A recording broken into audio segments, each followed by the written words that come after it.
Hello बच्चों, good evening. तो कैसे हैं आप लोग? स्वागत है आपका आपके YouTube channel infinity physics with Abhay में।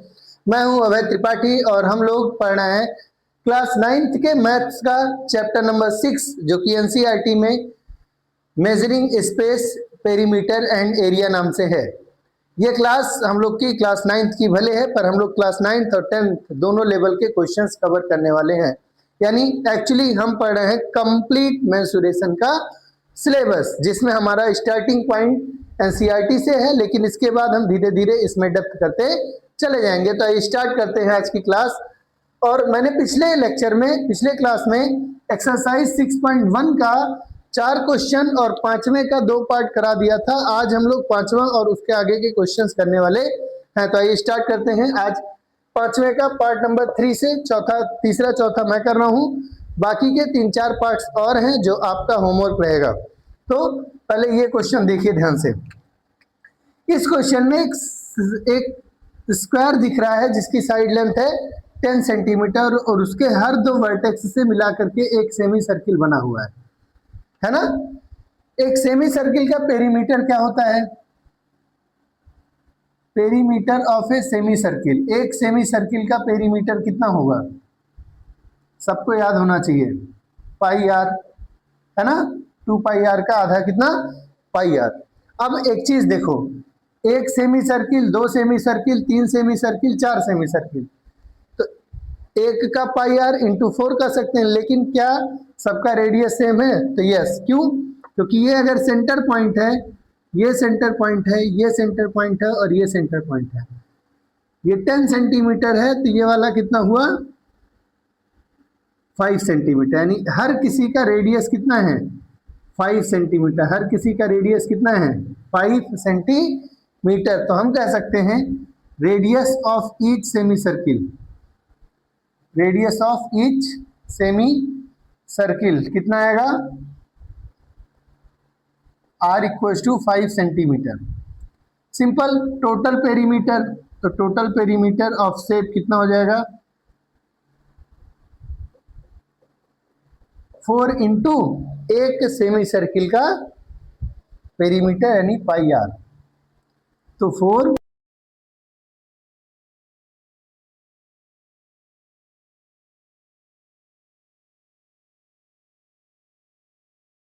22 इंटू 20 यानी 44, 44 इंटू 100, 44 इंटू 10 यानी 440/10। अब इसको सॉल्व कर लेंगे, इतना सेंटीमीटर हो जाएगा। ये आपका हो गया थर्ड पार्ट। ठीक इसी तरीके से अगर हम चौथा पार्ट देखें तो चौथे पार्ट में हमको एक इक्विलैटरल ट्रायंगल दिख रहा है और इस इक्विलैटरल ट्रायंगल के दो वर्टिसेस को मिला करके कुछ शेप बना हुआ है। तो हमको ये पेरीमीटर निकालना है। इस पेरीमीटर को निकालने के लिए हम 3 छोटे छोटे सेमी सर्किल्स मान सकते हैं। तो टोटल पेरीमीटर कितना आ गया? टोटल पेरीमीटर इक्वल टू हो जाएगा 3 इंटू एक सेमी सर्किल का पेरीमीटर। और सेमी सर्किल का पेरीमीटर निकालने के लिए उसका रेडियस चाहिए। रेडियस के लिए ये टोटल लेंथ दिया हुआ है 12, उसका आधा करेंगे तो हो जाएगा 6। यानी ये वाला लेंथ कितना हुआ?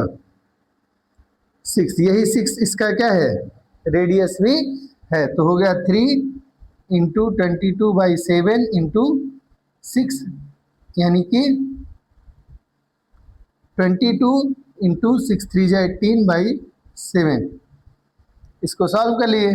18 दूनी 36 के 6 कैरी 3, 18 दूनी 36 और 3 39, 396/7 सेंटीमीटर। डेसिमल में काट लेंगे, डेसिमल के बाद 3 डिजिट तक रखेंगे, तीसरे को राउंड ऑफ कर देंगे तो डेसिमल के बाद 2 डिजिट तक फाइनल आंसर होगा। कैसे? अगर मैं इसको निकालूं तो 440/7 है ना।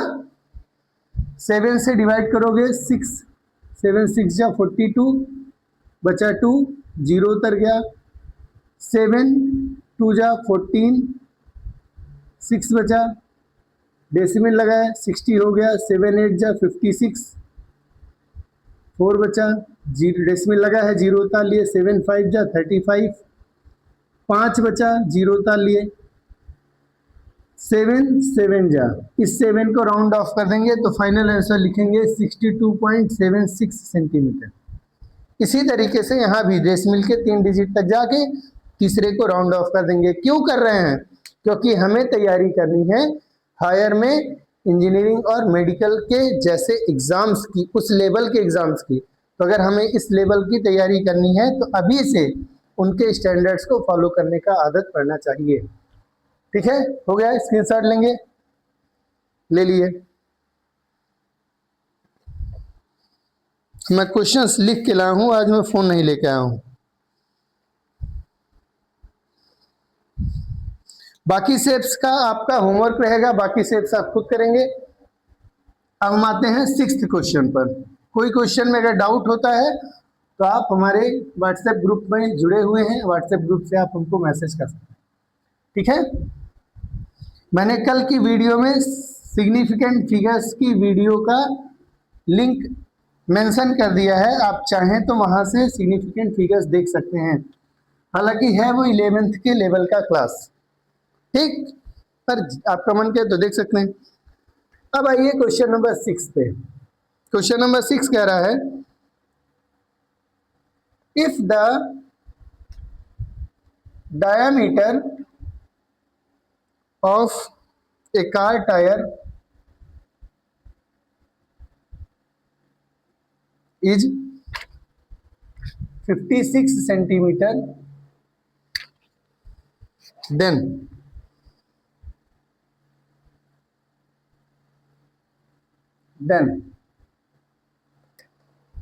पहला part, how far does the car need to travel for tyre to complete 1 revolution, for tyre to complete 1 revolution. ठीक है, और second part, how many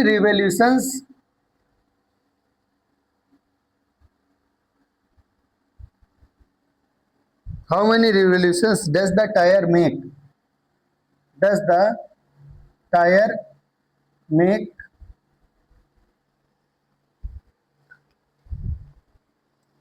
if the car travel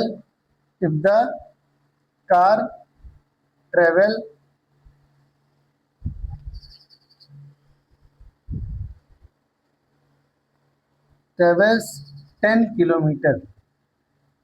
ठीक, ये आपका दूसरा क्वेश्चन है, मतलब ये दूसरा पार्ट है। ये आपका क्वेश्चन नंबर है 6 एनसीईआरटी के एक्सरसाइज 6.1 का, जो न्यू एनसीईआरटी आई है उसका। एक कार है जिसका डायमीटर दिया हुआ, तो भाई एक कार का टायर बना लेते हैं हम लोग। ये कार का टायर है, ये डायमीटर है, ये सेंटर है। पूरी डायमीटर की वैल्यू कितनी है? 56 सेंटीमीटर, यानी डायमीटर ऑफ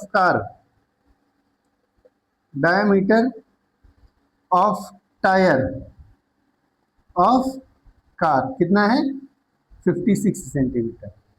तो डायमीटर का आधा होता है रेडियस, तो रेडियस कितना हो जाएगा? Diameter by 2,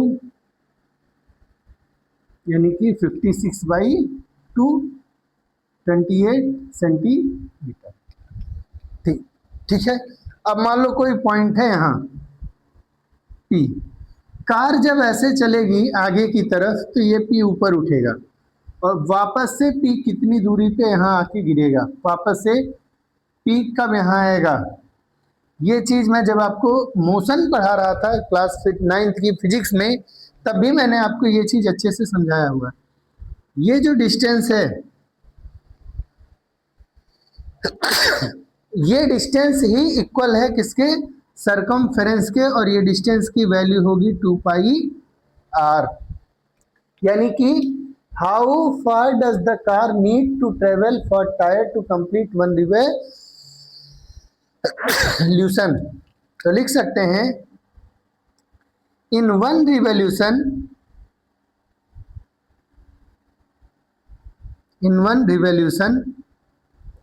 the car will travel distance equal to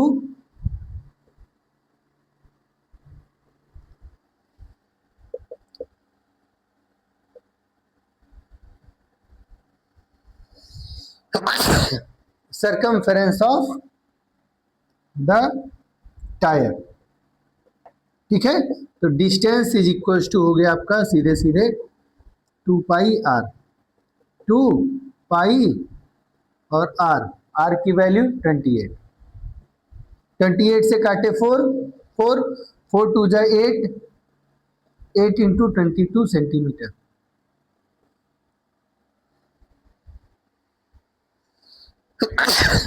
8 दूनी 16, 8 दूनी 16, 1 17, 176 सेंटीमीटर, जिसे हम 1.76 मीटर भी लिख सकते हैं।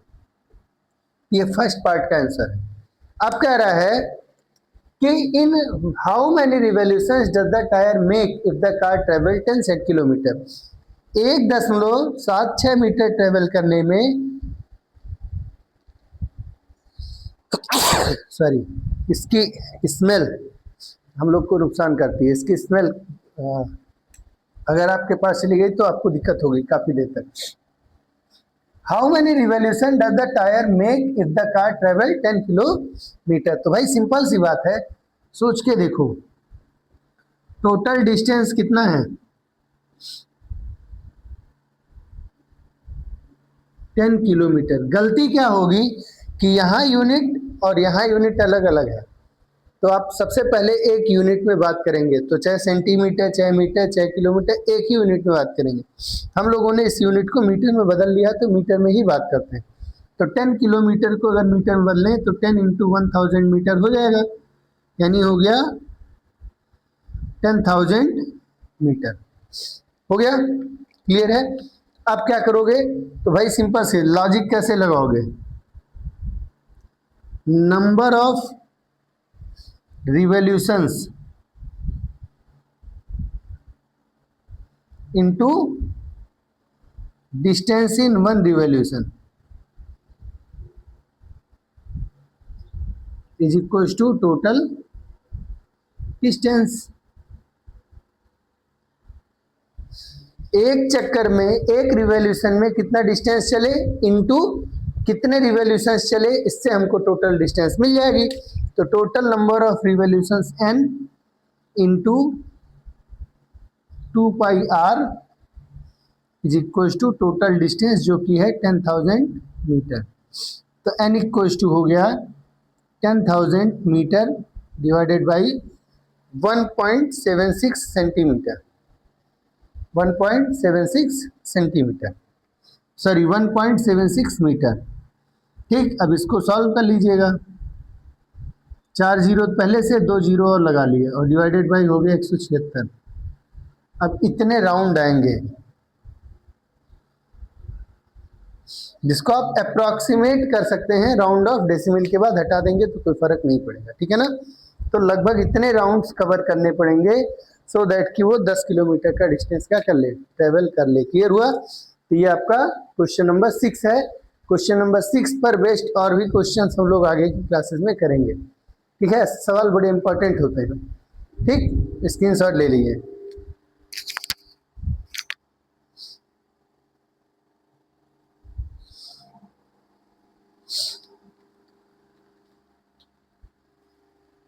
अब है हमारा क्वेश्चन नंबर 7। हमारा क्वेश्चन नंबर 7, क्वेश्चन नंबर 7 थोड़ा अच्छा क्वेश्चन है, ट्रिकी क्वेश्चन। आइए देखते हैं। अगर 7 क्वेश्चन लगा लिए और 8 लगा लिए तो लगभग लगभग हर तरह के सवाल लगा लेंगे, फिर मैं आपको फंसाने की कोशिश करूंगा। ठीक है,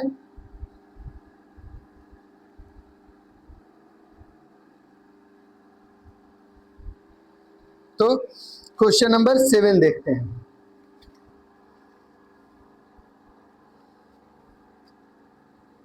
क्वेश्चन नंबर 7 कह रहा है, फाइंड द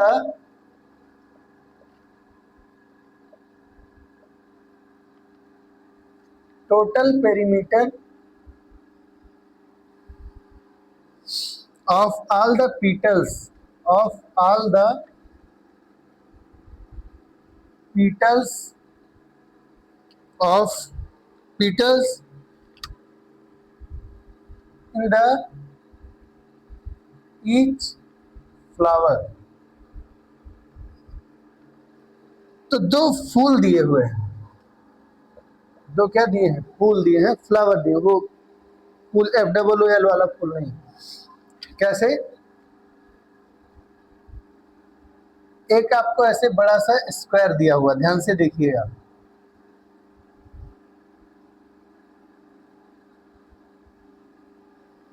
ठीक।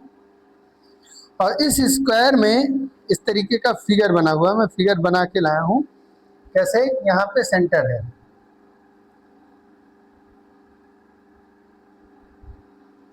ठीक।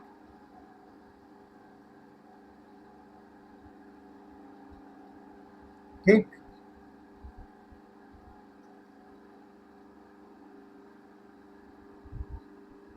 ठीक है।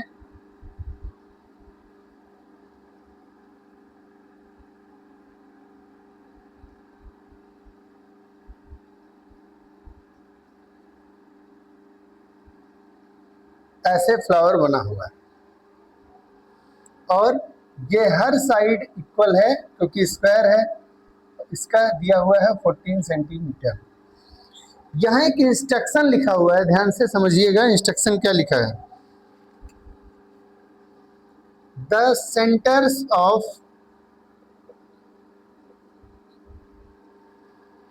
The arcs, centre of the arcs are the midpoints of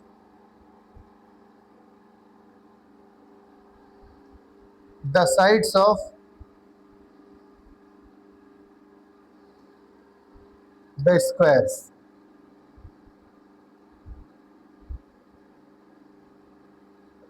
ये आपका पहला क्वेश्चन है, पहला कर लिया जाए फिर दूसरा करते हैं, ठीक है ना। ये आपका फिगर है।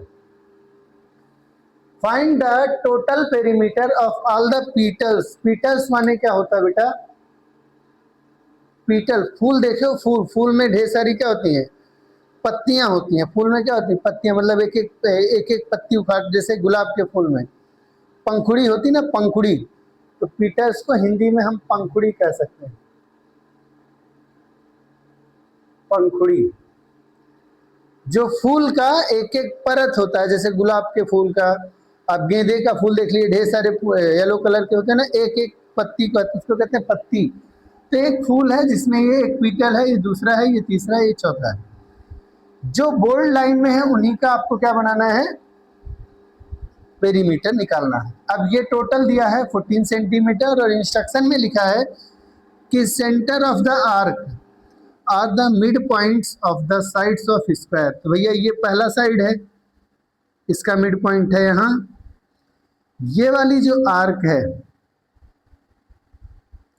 वो वाली इसके सेंटर पर, मतलब उसका सेंटर है यहाँ। इसी तरीके से ये चीज इस आर्क का सेंटर है, ये चीज इस आर्क का सेंटर है और ये चीज इस आर्क का सेंटर है। यानी बेसिकली कुल 4 सेमी सर्कुलर आर्क हैं। एक आर्क का रेडियस जो होगा वही सबका होगा। तो रेडियस ऑफ ईच आर्क निकालना चाहें तो निकाल सकते हैं। कैसे? इस आर्क को देखो, उसका सेंटर है यहाँ और ये साइड डायमीटर का काम करेगा और डायमीटर है 14 सेंटीमीटर, तो आधा रेडियस हो गया 7 सेंटीमीटर। तो रेडियस ऑफ ईच आर्क कितना हुआ? 7 सेंटीमीटर। क्लियर है? अब एक आर्क, 2 आर्क, 3 आर्क और 4 आर्क, टोटल 4 आर्क हैं। तो टोटल पेरीमीटर 4 इंटू एक का, और एक का पेरीमीटर आएगा सेमी सर्कुलर वाला, क्योंकि ये सेमी सर्कुलर आर्क है ना। तो 4 इंटू पाई आर, 4 22/7 और आर की वैल्यू 7 और सब कुछ सेंटीमीटर में, 7 7 कट गया, 4 इंटू 22 88 सेंटीमीटर। ऐसे सवाल हैं पेपर में। कितना आसान है, फिगर भले कॉम्प्लिकेटेड था पर आंसर क्या आ रहा है? इजी आ रहा है। क्लियर है? कोई दिक्कत कमेंट बॉक्स में बताइएगा अगर कोई प्रॉब्लम होती है तो। ठीक, अब आते हैं सेकंड पार्ट पे। इसका स्क्रीनशॉट ले लीजिए। बुक है तो बुक से भी आप देख के कर सकते हैं ना।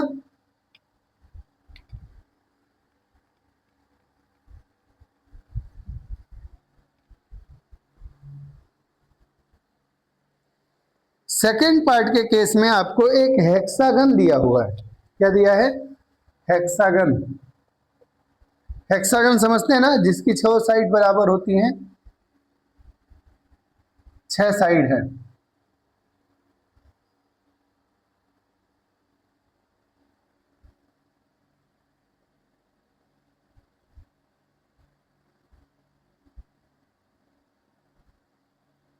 ऐसे हेक्सागन दिया हुआ, ठीक है। सारे साइड्स आपस में बराबर हैं, सारे साइड्स ऐसे बराबर लिखे। बराबर के लिए क्या करता है एनसीईआरटी में? 2 पैरेलल लाइन खींचा जा सकता है, इस तरीके से बराबर रिप्रेजेंट होते हैं। ये इसके इसके इसके इसके इसके सब बराबर है, ठीक है।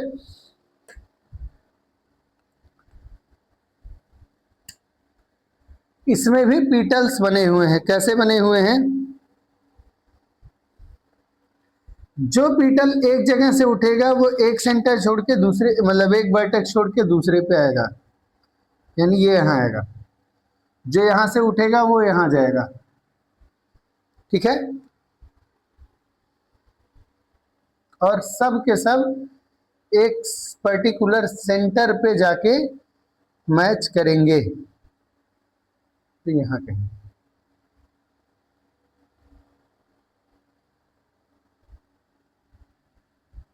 ठीक है।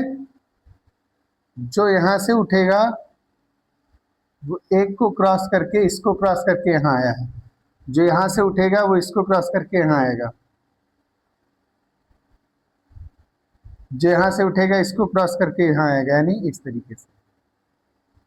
और जो यहां से उठेगा वो इसको क्रॉस करके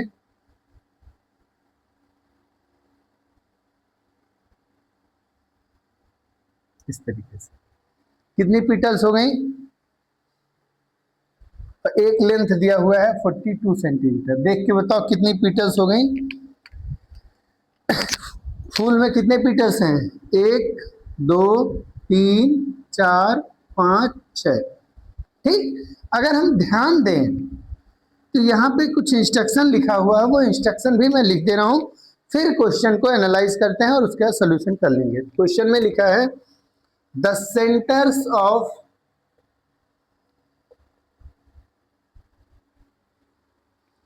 द आर्क्स आर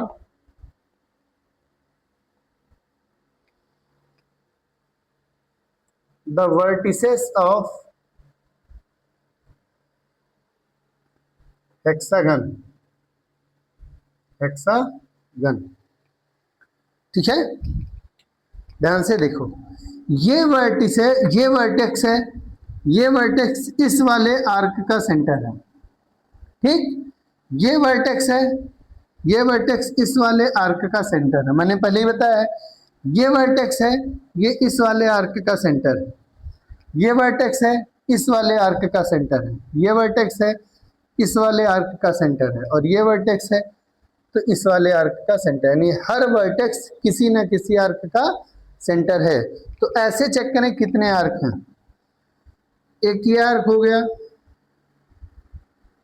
ऐसे ही ये दूसरा आर्क हो गया, ठीक। ऐसे ही ये तीसरा आर्क हो गया, ऐसे ही ये चौथा आर्क हो गया, ऐसे ही ये पांचवा आर्क हो गया, और ऐसे ही ये छठवां आर्क हो गया। यानी टोटल कितने आर्क हो गए? 6। 1 2 3 4 5 और 6। एक आर्क का अगर हम शेप ढूंढें तो कैसा मिलेगा? ये सेंटर है, ये आर्क है। भाई ये साइड कितना है? 42, तो ये कितना होगा? 42। ये भी कितना होगा? 42। ये सेंटर है, ये आर्क है। इस आर्क का पेरीमीटर निकालने का टेक्निक पता है? पेरीमीटर ऑफ आर्क या लेंथ ऑफ आर्क, याद है? कल की क्लास में मैंने आपको बताया था लेंथ ऑफ आर्क को निकालने का फॉर्मूला याद है कैसे? पूरे आर्क का होता है 2 पाई आर, पूरे सर्किल का, पूरी सर्किल होती है 360 डिग्री की, और उसमें से कितने डिग्री का आपका आर्क है वहां से निकाल सकते हैं। अब अगर किसी तरीके से ये एंगल पता चल जाता तो काम चल जाता है ना। और एक एक हेक्सागन में, रेगुलर हेक्सागन में ये इंटीरियर एंगल होती है कितने की बेटा? 120 डिग्री की, 120 डिग्री की। क्लास 8th में आपके पास एक चैप्टर है, आई थिंक 8 या 7 में एक चैप्टर है क्वाड्रिलेटरल्स करके, क्वाड्रिलेटरल्स करके, या शायद वो पॉलीगन्स करके। पॉलीगन्स में कुछ रूल्स दिए हुए हैं, तो आप वहां से इस चीज को कवर कर सकते थे। तो अगर ये एक का निकल जाए तो ऐसे कितने आर्क हैं? एक यहां से, फिर दूसरा, फिर तीसरा, फिर चौथा, फिर पांचवा, फिर छठवां। टोटल कितने आर्क हैं? 6 आर्क हैं। 1 2 3 4 5 6 7 8 9 10 दिख रहा है, 11 12 12 दिख रहा है, पर एक आर्क 2 पीटल को कवर करा, तो टोटल कितने आर्क हैं? 6। तो ऐसे कर सकते हैं, total perimeter is equal to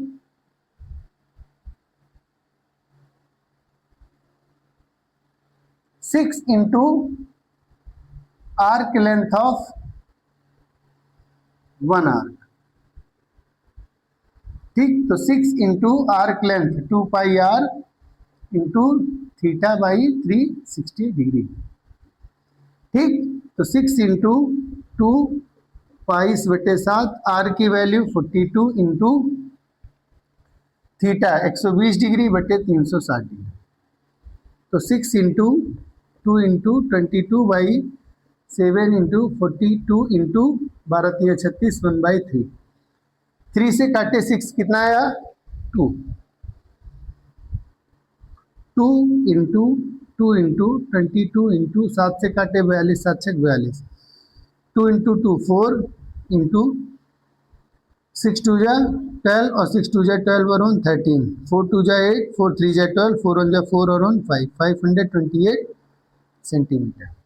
ठीक है, तो इस तरीके से आपका क्वेश्चन नंबर 7 भी कवर हो गया। कोई दिक्कत? आसान था ना? ट्रिकी था? ट्रिकी था पर इजी था। ये चीज मैंने अगर आपको ना बताया होता तो शायद आप यहाँ आके उलझ जाते।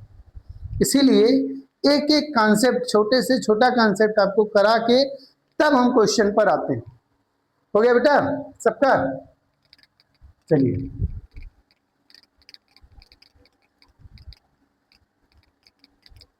अब आइए एनसीईआरटी 6.1 का last question.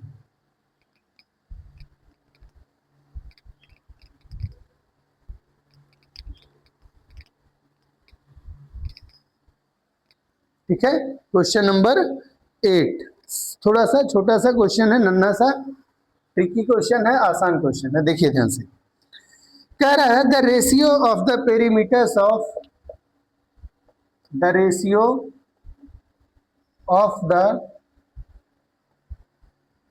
perimeters of two circles is 5:4. What is the ratio of their radii? What is the ratio of their radii? दो छोटे जो सर्किल्स हैं उनके पेरीमीटर का रेशियो, अनुपात कितना है? 5:4। यानी मान लो एक सर्किल है, सर्किल 1, इसका रेडियस है R1। एक सर्किल है सर्किल 2, उसका रेडियस है R2, और कह रहा है कि R1 और R2 के बीच का रेशियो 5:4 है। R1:R2 का वैल्यू 5:4 है, यानी R1/R2 की वैल्यू 5/4 है। ठीक नहीं, पेरीमीटर्स का सर्किल, पेरीमीटर्स का रेशियो है, तो R1 नहीं है बल्कि क्या है,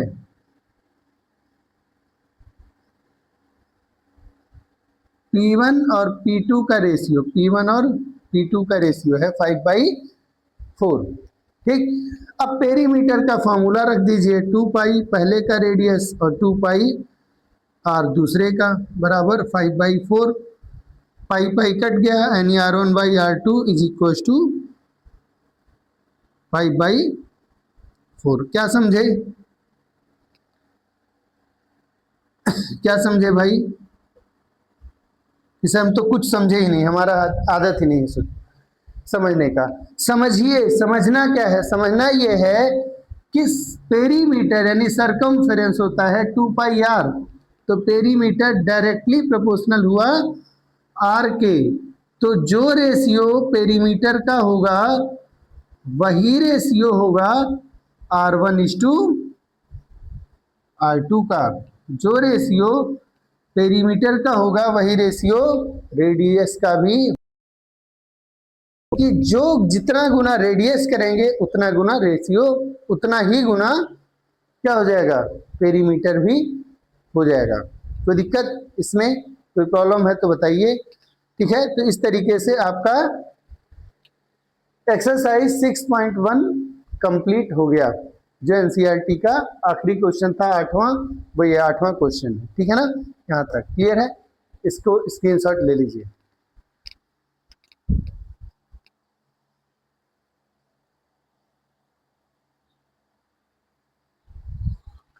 हो गया सबका? तो अब हम लोग कुछ क्वेश्चन, थोड़ा ट्रिकी चीजें देखते हैं, इसमें हम और क्या कर सकते हैं, हम लोग ऐड ऑन, है ना, कुछ और अच्छे क्वेश्चंस करते हैं, सीखते हैं कि क्या और कर सकते हैं, किस तरीके के सवाल पेपर में बनाए जा सकते हैं इस टॉपिक पर रिलेटेड।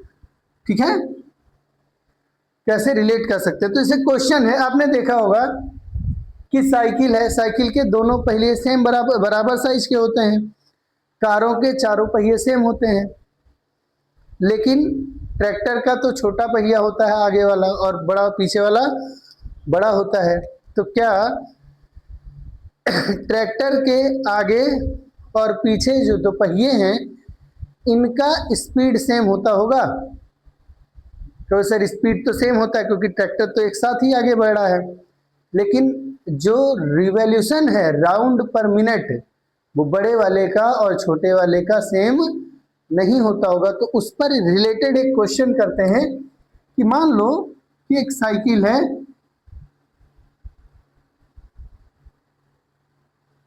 ठीक, जिसके अंदर कुछ इस तरीके का स्ट्रक्चर है। ठीक है, ऐसे पकड़ के आप ऐसे चला सकते हैं,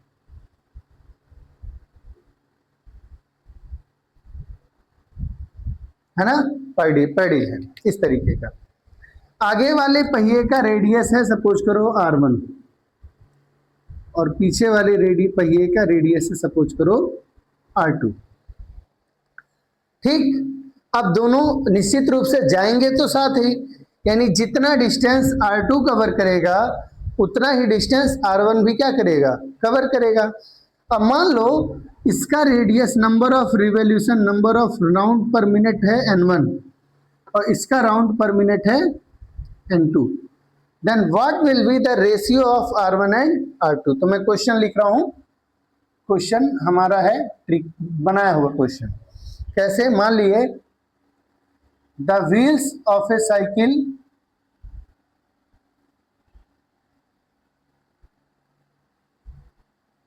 have radius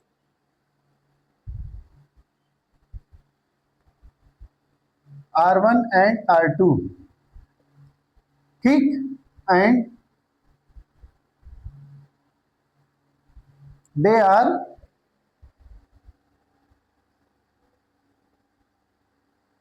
making number of revolutions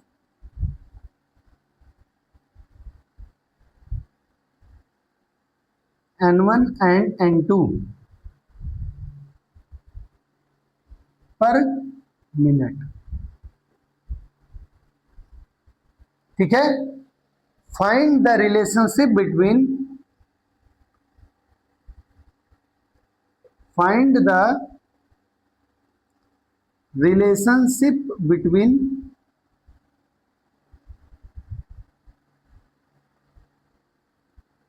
R1, R2, N1 and N2। आपने कभी ध्यान दिया है इस चीज को कि कंबाइन में ढेर सारे व्हील्स होते हैं, कुछ छोटे और कुछ बड़े बड़े गियर्स होते हैं, मतलब व्हील्स होते हैं, देखने में पट्टा लगा होता है ना। कभी मशीन पर गए हों आटा पिसाने या गेहूं, मतलब गेहूं पिसाने या सरसों के लिए सरसों की पेराई करते समय, तो आपने देखा होगा कि वहां भी एक सॉफ्ट होती है, सॉफ्ट होती है, और उस सॉफ्ट पे कई सारे व्हील्स लगे होते हैं। आपने अगर गियर वाली साइकिल देखी होगी तो आपने देखा होगा पीछे वाले व्हील पर कई सारे गियर्स होते हैं। तो वो जो गियर्स होते हैं, तो जब गियर चेंज करते हैं तो क्या होता है, जैसे जैसे हम गियर बढ़ाते हैं वैसे वैसे जो व्हील का जो चेन है वो छोटे वाले गियर पर शिफ्ट होता जाता है, और जैसे जैसे छोटे वाले गियर पर शिफ्ट होता जाएगा वैसे वैसे गियर की स्पीड क्या होती है, साइकिल की स्पीड बढ़ती है। कुछ उसी तरीके के कॉन्सेप्ट पर बेस्ड ये फिगर है। ठीक है, तो भाई सिंपल सी बात है, लेट दे कवर डिस्टेंस d इन 1 मिनट, क्योंकि पर मिनट के लिए दिया हुआ तो 1 मिनट में कितना डिस्टेंस कवर करता है d। तो उस केस में distance covered by front wheel कितना होगा d, और उसकी वैल्यू तो भाई मैंने आपको बताया अभी पीछे क्वेश्चन में कि number of revolutions into circumference. तो फ्रंट व्हील का नंबर ऑफ रिवॉल्यूशन है n1 और उसका सरकमफेरेंस यानी पेरीमीटर है 2 पाई r1, है ना। Similarly distance covered by rear wheel, rear माने समझते हैं बैक साइड, पीछे वाला, तो rear wheel that is equal to d, और उसकी वैल्यू होगी n2 इंटू 2 पाई r2। क्यों, क्योंकि एक चक्कर में ये डिस्टेंस चलेगा 2 पाई r2, इसलिए क्योंकि उसका रेडियस सेकंड वाले का है, और वैसे ही एक चक्कर में ये चलेगा 2 पाई r, और 1 मिनट में टोटल नंबर ऑफ रिवॉल्यूशन है n1, तो 1 मिनट में जो डिस्टेंस ट्रेवल करेंगे वो होगा n1 into 2 pi r n1। ठीक है, अब सिंपल है, जितना डिस्टेंस फर्स्ट वाला व्हील कवर करेगा आगे वाला उतना ही डिस्टेंस रियर व्हील भी कवर करेगा। इसका मतलब हुआ कि n1 into 2 pi r1 should be equal to n2 into 2 pi r2। 2 pi cancel हो गया, सो n1 r1 is equal to n2 r2। ठीक है, यहां से एक चीज देखोगे तो दिखेगा n1 by n2 is equal to r2 by r1।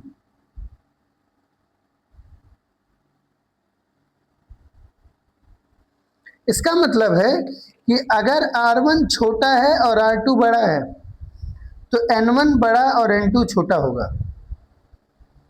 r1 छोटा है और r2 बड़ा है, इसका मतलब है कि पहला वाला यानी छोटा वाला ज्यादा नंबर ऑफ राउंड करेगा और पीछे वाला कम नंबर ऑफ रिवॉल्यूशंस करेगा। यहां से आप एक चीज ध्यान देंगे तो पाएंगे कि n is inversely proportional to radius. इसको कहते हैं इनवर्स प्रोपोर्शनैलिटी। इसको क्या कहते हैं, इनवर्स प्रोपोर्शनैलिटी, व्युत्क्रमानुपाती।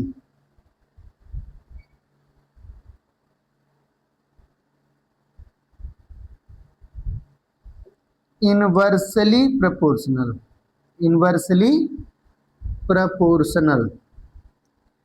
यही टेक्निक काम आती है गियर बॉक्स में, यही टेक्निक काम आती है किसमें, गियर बॉक्स में। गियर बॉक्स में क्या करते हैं जो इंजन पर गियर है वो फिक्स रेशियो का है, लेकिन जो पीछे जो पावर ट्रांसमिट कर रहा है वो अलग गियर अलग अलग होता है। पहला गियर, दूसरा गियर, तीसरा गियर, चौथा गियर, पांचवा गियर। पहला वाला गियर बड़ा होगा, दूसरा छोटा, तीसरा छोटा और छोटा और छोटा और छोटा, इस तरीके से। जब हम पहला गियर लगाते हैं तो इंजन का तो फिक्स है, पीछे पावर ट्रांसमिशन में बड़े वाले गियर पे लग गया। यानी अभी आपका इंजन उसी स्पीड पे चल रहा है, लेकिन पीछे वाला गियर बड़ा होने के नाते स्पीड कम रहती है, इसीलिए फर्स्ट गियर में स्पीड क्या होती है, कम। फिर जब हम सेकंड गियर लगाते हैं तो वो जो पीछे वाला हिस्सा है वो छोटे गियर पे शिफ्ट हो जाता है पावर, इसलिए इंजन अभी भी उसी स्पीड से चलेगा, लेकिन अब स्पीड चेंज होने की वजह, रेशियो चेंज हो गया, इसलिए पीछे वाला गियर जब छोटा हुआ तो स्पीड बढ़ गई, तीसरे में और चौथे में और। लेकिन जैसे जैसे गियर का साइज छोटा होगा पावर ट्रांसमिशन क्या हो जाएगा, कम हो जाता है। इसलिए जब हमको ऊंचाई पे चढ़ना होता है या हैवी लोड लेके चलना होता है तो हम कम गियर लेके चलते हैं। इसीलिए गाड़ी जब स्टार्ट होती है तो आमतौर पे पहले गियर में ही गाड़ी स्टार्ट करके शुरू कराई जाती है। क्लियर है? तो ये रेशियो आपके लिए बहुत इंपॉर्टेंट है, डेली लाइफ में बहुत इंपॉर्टेंट है। कहाँ कहाँ काम आता है? गियर मैकेनिज्म में, गियर मैकेनिज्म में, स्पीड रिडक्शन में। कहाँ? स्पीड रिडक्शन में, स्पीड घटाने बढ़ाने में। और कहाँ? और कहाँ? सोचो ध्यान से, और कहाँ? और कहाँ? क्लॉक में। क्लॉक में भी तो यही कर रहे हैं। सेकंड वाली सुई बहुत तेज चल रही है, मिनट वाली उससे धीरे और घंटे वाली सबसे धीरे। ठीक है? और कहाँ? फैन में, फैन में रिमोट कंट्रोल या नॉर्मल रेगुलेटर से हम क्या करते हैं, रेशियो चेंज करते हैं। हालांकि उसमें ये जो रेशियो चेंज होता है वो इस तरीके से नहीं होता है, तो फैन हम एग्जांपल से हटा सकते हैं। गन्ना पेरने वाला मशीन देखे हो, उसमें भी यूज होता है। जब पावर कम होती है तो स्पीड ज्यादा होती है, जब पावर बढ़ा देते हैं स्पीड घट जाती है ना। तो इस तरीके से बहुत सारे क्वेश्चंस में इस टेक्निक का यूज आप कर सकते हैं। ठीक है? क्वेश्चन हम आपको कराएंगे तो ध्यान रखना होगा आपको, तब मैं शॉर्टकट से ही कराऊंगा। चलिए नेक्स्ट क्वेश्चन देखते हैं एक और।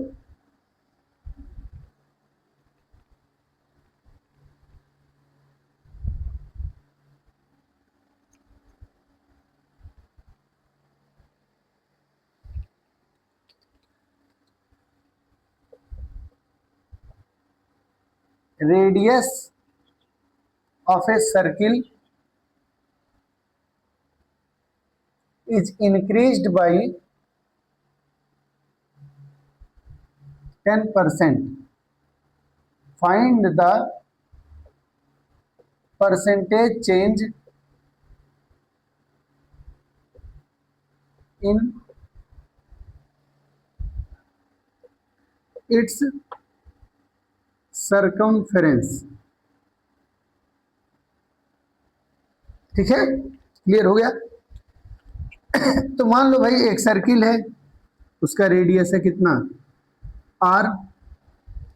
ठीक है? तो इसका सर्कमफेरेंस कितना होगा, 2 पाई r। ठीक है? हो गया। अब सर्किल का रेडियस चेंज कर दिए तो नया रेडियस हो गया, सपोज करो r डैश। तो ये r डैश की वैल्यू कितनी होगी, 10% बढ़ा दिए। 10% बढ़ा दिए का क्या मतलब, जितना पहले था उसमें 10% ऐड हो गया, तो नया रेडियस हो जाएगा, पहले कितना था r प्लस 10% ऑफ r।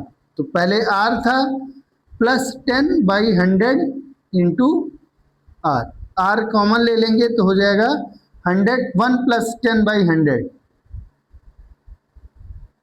जिसको सॉल्व करके लिख सकते हो 110/100 इंटू आर, यानी 1.1 आर। तो नया रेडियस कितना आया, 1.1 आर। जब नया रेडियस 1.1 आर आया तो नया सरकमफेरेंस हो जाएगा 2 pi r into 2 pi into नया रेडियस, तो 2 पाई इंटू 1.1 इंटू आर, जिसमें 2 पाई आर तो अलग हो गया और 1.1 रह गया, 2 pi r is nothing but actual c, है ना। तो सी डैश की वैल्यू कितनी आई बाबू, सी डैश की वैल्यू आई 1.1 टाइम्स ऑफ सी।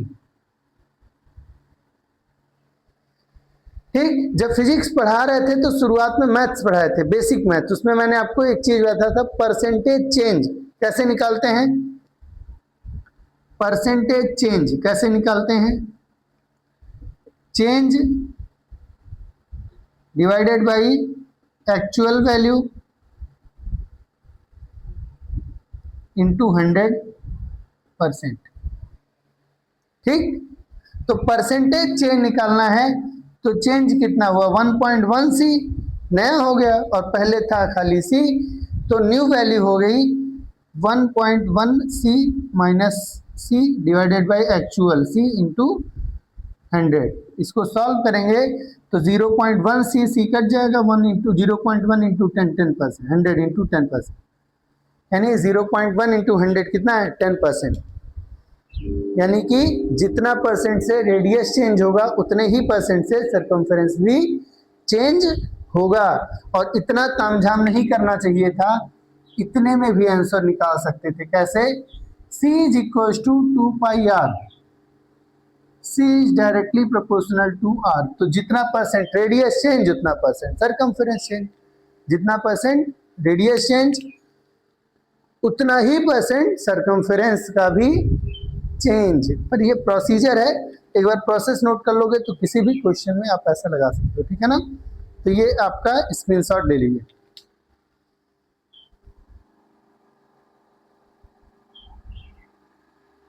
हो गया सबका। अब देखिए आज की क्लास यहीं पे ओवर करते हैं, कल की क्लास में हम लोग मिलेंगे कुछ अच्छे टेक्निकल और एडवांस लेवल के क्वेश्चंस के साथ, NTSC लेवल के क्वेश्चंस के साथ, और उसके बाद फिर आगे बढ़ेंगे। तब हम लोग पढ़ेंगे एरिया वाला हिस्सा, यानी कि एक्सरसाइज 6.2। तो कल के क्लास के लिए तैयार रहिए।